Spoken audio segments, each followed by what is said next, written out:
Hi అండి, welcome to phases kitchen. ఈరోజు వీడియోలో ఒక పాతకాలపు వంట ఆరిది ఏ విధంగా తయారు చేయాలో మీకు చేసి చూపించబోతున్నాను.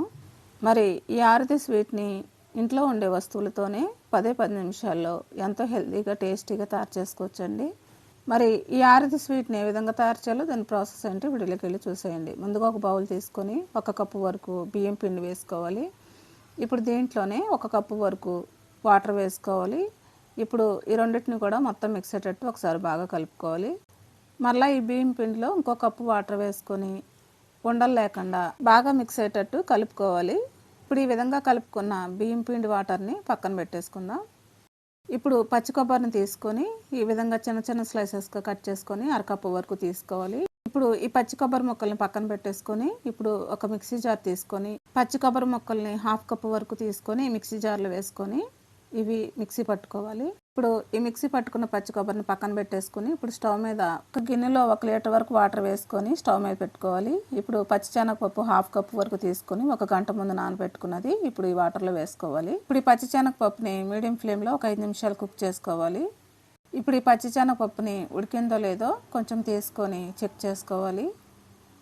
ఇప్పుడు ఈ పచ్చిశనగపప్పుని పట్టుకొని చూస్తే మ్యాష్ అవ్వాలండి. ఇప్పుడు ఈ పచ్చిశనగపప్పు మ్యాష్ అయిందండి. ఇప్పుడు ఈ పచ్చిశనగపప్పు ఉడికింది. ఇప్పుడు దీంట్లోనే 1 కప్పు వరకు బెల్లం వేసుకోవాలి. మీరు ఇంకా తీపి ఎక్కువ ఇష్టపడితే ఇంకొక 1/2 కప్పు వరకు వేసుకోవచ్చు. ఇప్పుడు ఈ వాటర్లో ఈ బెల్లం మొత్తం మిక్స్ అయ్యేటట్టు ఒకసారి బాగా కలుపుకోవాలి. ఇప్పుడు దీంట్లోనే మనం మిక్సీ పట్టుకున్న కొబ్బరిని కూడా వేసేసుకోవాలి. ఇప్పుడు దీంట్లోనే కట్ చేసుకున్న కొబ్బరి స్లైసెస్ని కూడా వేసేసుకోవాలి. ఇప్పుడు వీటినన్నింటినీ కూడా మొత్తం మిక్స్ అయ్యేటట్టు ఒకసారి బాగా కలుపుకోవాలి.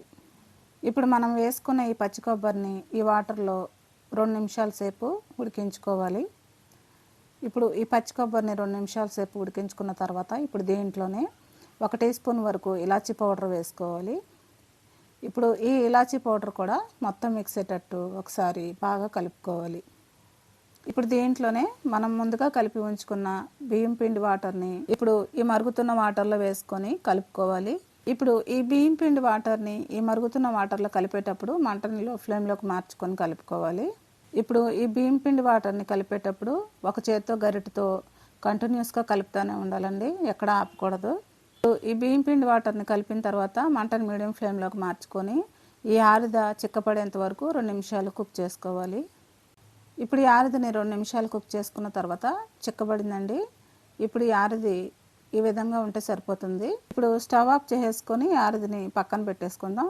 ఇప్పుడు ఈ ఆరిది స్వీట్ రెడీ అయిపోయిందండి. ఇప్పుడు ఈ ఆరిది స్వీట్ని కొంచెం చల్లారిన తర్వాత సర్వ్ చేసుకోవడమే.